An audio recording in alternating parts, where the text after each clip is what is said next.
എല്ലാവർക്കും സലു കിച്ചനിലേക്ക് സ്വാഗതം. ഞാൻ സമീറ. ഇന്ന് നമ്മളുടേത് ഒരു ഹാഫ് ഡേ വ്ളോഗാണ്. വളരെ ഷോർട്ടാക്കിയാണ് ഞാൻ എടുത്തിരിക്കുന്നത്. വളരെ തിരക്ക് പിടിച്ചുള്ളൊരു ദിവസമായിരുന്നു ഇന്നത്തേത്.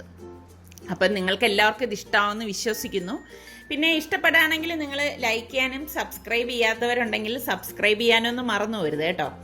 അപ്പം നമുക്ക് നമ്മളുടെ ഇന്നത്തെ ആ എപ്പിസോഡിലേക്കൊന്ന് പോയാലോ.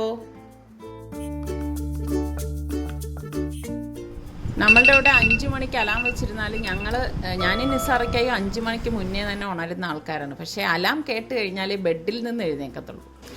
എന്നത്തെയും പോലെ തന്നെ അലാം കേട്ട് കഴിഞ്ഞ് എഴുന്നേറ്റ് ഇതേ പിള്ളേരൊക്കെ വന്ന് ബ്രഷ് ചെയ്യുകയാണ്. ഇതൊക്കെ പതിവ് എല്ലാ ദിവസങ്ങളിലും ഇതുപോലെ തന്നെയാണ് ഞങ്ങളുടെ വീട്ടിൽ കേട്ടോ. ഞാൻ അടുക്കളയിൽ വന്ന് ആദ്യം ഞാൻ എപ്പോഴും പറയില്ലേ, വെള്ളം തിളപ്പിക്കാൻ വെക്കുന്നു.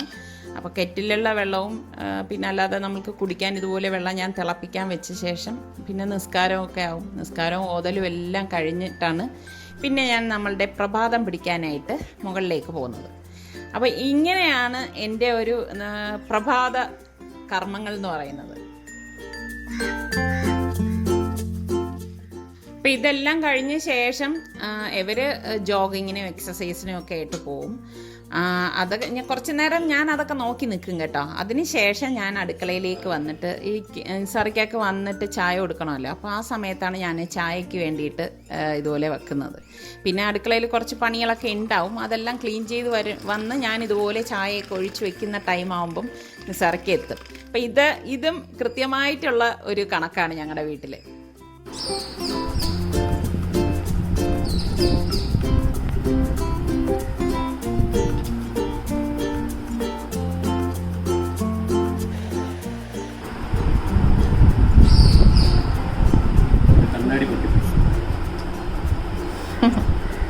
സുൽത്താൻ്റെ കണ്ണാടി പൊട്ടിപ്പോയി. സുൽത്താന് ഇന്ന് 8:30 മണിയാകുമ്പോഴേക്ക് ഡ്രൈവിംഗ് സ്കൂളിൽ നിന്ന് ആൾ വരും കൊണ്ടുപോകാൻ. അല്ലേ സുൽത്താനെ, ക്ലാസ് എടുക്കാൻ. പക്ഷേ പാവത്തിൻ്റെ രാവിലെ തന്നെ കണ്ണാടി പൊട്ടിപ്പോയി. കണ്ണാടി എന്ന് പറയില്ല എന്ന് പറഞ്ഞു ഇന്നാളാരും, കണ്ണടന്നേ പറയാം. കണ്ണട പറയുമ്പോ മലയാളം.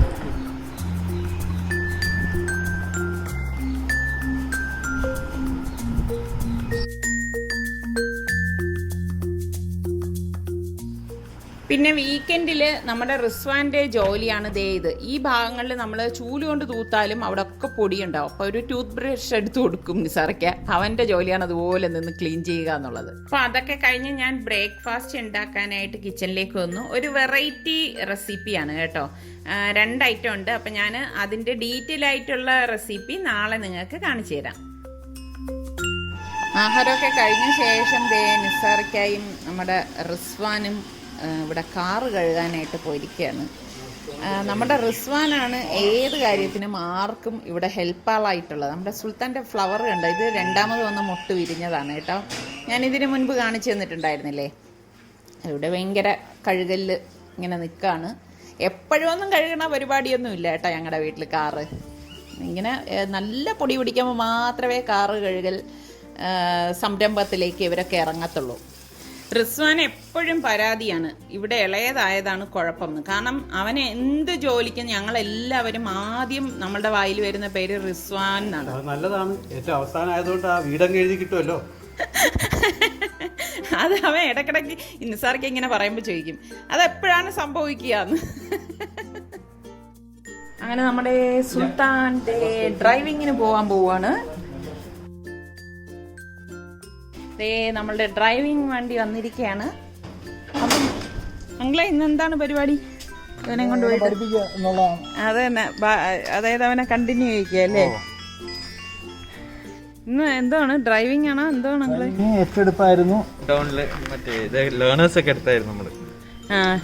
അത് കഴിഞ്ഞിട്ട് പിന്നെ ഇപ്പോഴാണ് ഇത് ചെയ്യുന്നത്. ഞാനും ഇവിടാണ് കേട്ടോ ഡ്രൈവിംഗ് പഠിച്ചത് അല്ലേ അങ്ങളെ? നല്ല സ്റ്റുഡൻ്റ് അല്ലായിരുന്നോ ഞാൻ? ശരി എന്നാങ്ങളെ, ഓരോരുത്തരെ ഇപ്പൊ ഈ ഒരു പ്രശ്നം ആയതുകൊണ്ട് അല്ലേ ഓരോരുത്തരായിട്ടൊക്കെ കൊണ്ടുപോകാൻ പറ്റും.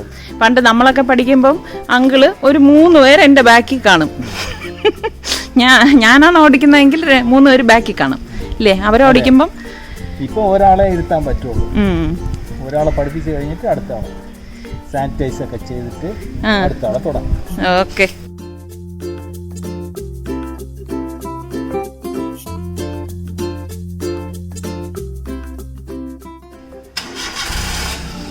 അങ്ങനെ നമ്മുടെ സുൽത്താനാണ് ഇപ്പം ഡ്രൈവ് ചെയ്യണത്. ഈ ഒരു പ്രശ്നം കാരണം നമ്മുടെ സുൽത്താന് ഇതുവരെ ലൈസൻസ് ഒന്നും എടുക്കാൻ കഴിഞ്ഞിട്ടില്ല. ഇപ്പോൾ ലേണേഴ്സ് കഴിഞ്ഞതേ ഉള്ളൂ. അപ്പോൾ നമ്മളുടെ സുൽത്താൻ ഇതുപോലെ പോയ ശേഷം ഞാൻ കുറച്ച് തുണികൾ നനയ്ക്കാനുണ്ടായിരുന്നു. അപ്പോൾ അത് നനച്ചിട്ട് ദേ കൊണ്ടുവന്ന് വിരിച്ചിടേണ്ട. നല്ല വെയിൽ കേട്ടോ, ശരിക്കും നല്ല ചൂടുമുണ്ട് വെയിലിന്. ഇങ്ങനെ താഴെ നിൽക്കാൻ പറ്റത്തില്ല. ആകാശം കാണാൻ നല്ല ഭംഗിയുണ്ട്. അപ്പം നമ്മളുടെ പ്രഭാതം മാത്രമല്ല, ഉച്ചയ്ക്ക് നോക്കിയാൽ അതിനേക്കാളേറെ ഭംഗിയാണ് ആകാശം. ദേ നമ്മളുടെ സുൽത്താൻ ഡ്രൈവിംഗ് ഒക്കെ കഴിഞ്ഞ് ദേ വരുന്നുണ്ട്.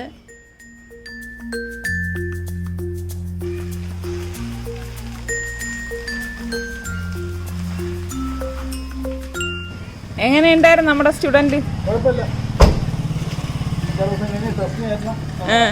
ഇനി എപ്പോഴായിരിക്കും ടെസ്റ്റ്? ഓ ശരി എന്നാ അങ്കിളെ. ചേച്ചിയെ ഞാൻ അന്വേഷണം പറയണേ. ഇന്ന് നല്ല തിരക്കുള്ള ദിവസമാണ്. അപ്പം അതുകൊണ്ട് തന്നെ ഞാൻ വിചാരിച്ചു ഇന്നിപ്പോൾ നെയ്ച്ചോറ് തയ്യാറാക്കാം. കാരണം രാവിലത്തെ ചിക്കൻ കറി ഇരിക്കുന്നു. അപ്പോൾ ആ ചിക്കൻ കറിയുടെ ബാക്കി ഉച്ചത്തേക്ക് വേണ്ടിയിട്ട് എടുക്കാം. അപ്പോൾ പെട്ടെന്ന് തയ്യാറാക്കി എടുക്കാൻ പറ്റുന്നത് നെയ്ച്ചോറാണല്ലോ. അപ്പോൾ ഞാനിത് ഒരു തട്ടിക്കൂട്ട് നെയ്ച്ചോറെന്ന് വേണമെങ്കിൽ പറയാം. സാധാരണ പോലെ തന്നെയാണ്, പക്ഷെ ഞാൻ പെട്ടെന്ന് എല്ലാം തയ്യാറാക്കി എടുക്കുകയാണ്. ഇനിയിപ്പോൾ ഞങ്ങൾക്ക് പോവേണ്ടതുകൊണ്ടാണ് ഞാൻ വേഗം ഇതെല്ലാം ശരിയാക്കി എടുക്കുന്നത്. അപ്പം ഉണ്ടാക്കി വെച്ച് കഴിഞ്ഞാൽ ഇവരെടുത്ത് കഴിച്ചോളും. ഞങ്ങൾ പോയിട്ട് വന്ന ശേഷമേ കഴിക്കത്തുള്ളൂ.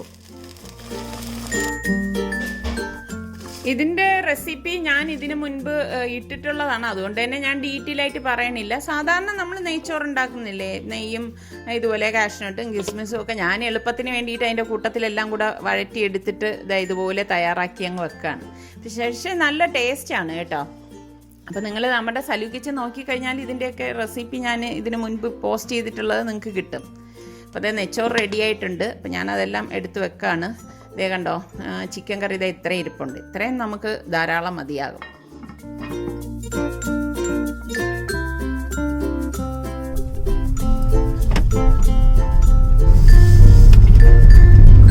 ആകാശം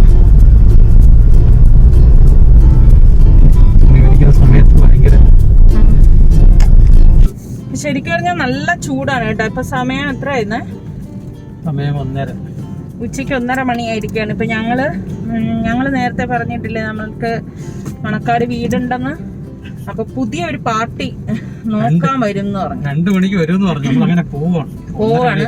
ഇതിനിടയിൽ ഞങ്ങൾക്ക് സൈറ്റിൽ പോണായിരുന്നു. അങ്ങനെ കുറെ കാര്യങ്ങളൊക്കെ ഉണ്ടായിരുന്നു. എല്ലാവരുടെ തിരക്കായിരുന്നു.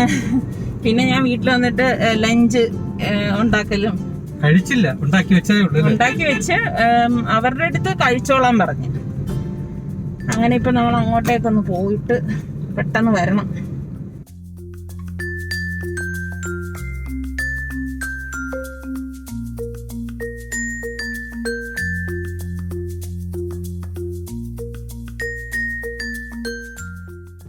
ഇന്ന് മുതൽ ഇവിടെ 144 അല്ലേ? 5 പേരിൽ കൂടുതൽ പാടില്ല. പലരും നമ്മളുടെ ഈ വീടിനെ കുറിച്ച് ചോദിച്ചിട്ടുണ്ടായിരുന്നു. ഇതിന്റെ ഡീറ്റെയിൽ ആയിട്ട് കാണിച്ചിട്ടില്ല എന്ന്. 2 ബെഡ്റൂം അപ്പാർട്ട്മെന്റ് ആണ് കേട്ടോ ഇത്. അപ്പോൾ 2 ബാൽക്കണി ഉണ്ട്, ബെഡ്റൂമിൽ നിന്നും ഹാളിൽ നിന്നും. ഹാൾ എന്ന് പറയുന്നത് ഒരു L ഷേപ്പിലാണ്. ഹാൾ ആൻഡ് ഡൈനിങ് ചേർന്നിട്ടാണ്. പിന്നെ അതുപോലെ തന്നെ അറ്റാച്ച്ഡ് ബാത്റൂമും പിന്നെ കിച്ചനും വർക്ക് ഏരിയയും സ്റ്റോർ റൂമും ഉണ്ട്. പിന്നെ മെയിനായിട്ട് ഇവിടെ എടുത്തു പറയാനുള്ളത് നമ്മുടെ വർക്ക് ഏരിയയിൽ നിന്ന് വലിയൊരു ബാൽക്കണി ബാക്കിൽ തന്നെ ഉണ്ട്. കാരണം തുണിയൊക്കെ നനച്ചിടാനും അങ്ങനെയുള്ള സൗകര്യത്തിന് വേണ്ടിയിട്ട് ചെയ്തിരിക്കുന്നതാണ്. മുൻപേ ഈ ഒരു രീതിയിൽ ചെയ്യണം എന്ന് തന്നെയായിരുന്നു ആഗ്രഹം. കാര്യം എന്താണെന്ന് വെച്ചാൽ ഞാൻ പലയിടത്തും കണ്ടിട്ടുള്ളതാണ് തുണികളൊക്കെ വിരിച്ച് വെളിയിൽ കൊണ്ടുവന്ന് ഇടുന്ന ഒരു ഏർപ്പാട്. അതെനിക്കിഷ്ടമില്ല. അപ്പോൾ അതുകൊണ്ടാണ് ഒരു വീട്ടിൽ താമസിക്കുന്ന എല്ലാ സൗകര്യങ്ങളും നമുക്ക് ഈ ഒരു അപ്പാർട്ട്മെൻറ്റിൽ ഉള്ളത്. പിന്നെ വരുന്ന വഴിയിൽ ഞങ്ങൾക്ക് വീട്ടിലേക്ക് കുറച്ച് സാധനങ്ങളും കൂടി വാങ്ങിക്കാനുണ്ടായിരുന്നു. ഇതെല്ലാം പ്ലാൻ ചെയ്താണ് ഞങ്ങൾ ഒരൊറ്റ ട്രിപ്പിന് അങ്ങ് ഇറങ്ങിയത്.